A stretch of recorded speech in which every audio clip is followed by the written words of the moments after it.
Hello everyone, welcome to my channel. இன்னைக்கு நம்ம standard 9 chapter number 9 ப்ராபபிலிட்டியில் 7th சம்மு 8th சம்மு பார்க்க போகிறோம். கொஷின் என்ன கொடுத்துருக்காங்கன்னா, ஒரு மேனுஃபேக்சரர் வந்து இருக்கார். அவர் 7000 எல்இடி லைட்ஸ் வந்து ஒர்க் ஆகுதான்னுட்டு டெஸ்ட் பண்ணி பார்க்குறாரு. அதில் வந்து 25 எல்இடி லைட்ஸ் வந்து ஒர்க் ஆகலைன்னுட்டு சொல்லியிருக்காங்க. இப்போ அவர் வந்து ரேண்டமாக ஒரு பல்பை வந்து செலக்ட் பண்ணுறாரு. அந்த பல்பு வந்து எரியுமா அதாவது ஒர்க் ஆகுமா ஒர்க் ஆகாதாங்கிறதுக்கு என்ன ப்ராபபிலிட்டின்னுட்டு கண்டுபிடிக்க சொல்லியிருக்காரு. First total number of bulbs வந்து எவ்வளோன்னா 7000. அது என்ஆஃப்எஸ்ன்ட்டு எழுதிக்கிறேன். நான் என்ஆஃப்எஸோட வேல்யூ எனக்கு 7000. இப்போ எனக்கு டிஃபெக்ட், அதாவது ஒர்க் ஆகாமல் இருக்கிற அந்த பல்ப்ஸோட நான் எவ்வளோ டோட்டல் கொடுத்துருக்காங்கன்னா 25 பல்ப்ஸ் வந்து ஒர்க் ஆகலைன்னுட்டு கொடுத்துருக்காங்க. அந்த ஒர்க் ஆகாத பல்ப்ஸ் வந்து நான் ஏங்கிற ஈவெண்ட் எடுத்துக்கிறேன். நான் எனக்கு என்ஆஃப்ஏவோட வேல்யூ எனக்கு எவ்வளோ கொடுத்துருக்காங்கன்னா 25 எனக்கு கொடுத்துருக்காங்க. இப்போ நான் செலக்ட் பண்ணுற பல்ப் வந்து ஒர்க் ஆகாமல் இருக்கிறதுக்கு ப்ராபபிலிட்டி என்னங்கிறத கண்டுபிடிக்கணும். அப்படின்னா பிஆஃப்ஏ வந்து என்னன்னு கண்டுபிடிக்கணும். பிஆஃப்ஏ வந்து கண்டுபிடிக்கணும்னா formula N of A divided by n of S.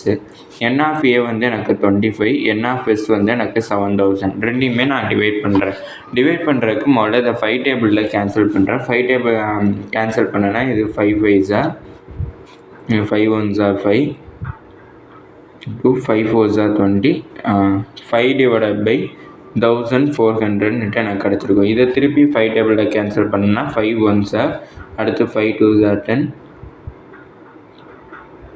40.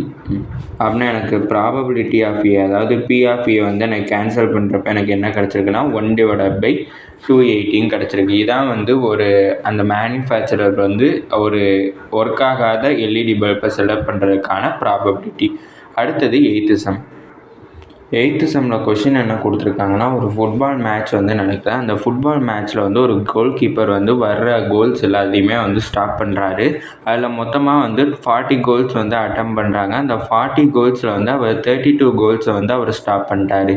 அதுக்கப்புறம் வந்து அவர் எத்தனை ஆப்போசிட்டில் அவருக்கு இருக்கிற டீம் வந்து ஒரு ஆப்போசிட் டீம் வந்து இருக்குது. அந்த ஆப்போனன்ட் டீம் வந்து எத்தனை கோல் வந்து ப்ளேஸ் பண்ணியிருப்பாங்கங்கிறத முதல்ல கண்டுபிடிக்கணும்.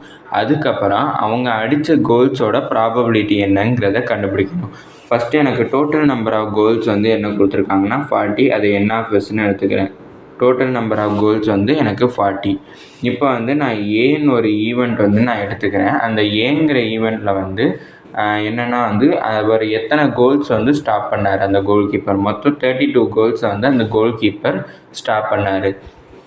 இப்போ இதுலேயே வந்து நான் பிங்கிற ஒரு ஈவெண்ட் வந்து நான் எடுத்துக்கிறேன். பிங்கிற ஈவெண்ட் வந்து என்னென்னா, அந்த ஆப்போனன்ட் டீம் வந்து எத்தனை கோல்ஸ் வந்து அவரை தாண்டி அடிச்சிருக்காங்கன்னுட்டு பார்க்கணும்.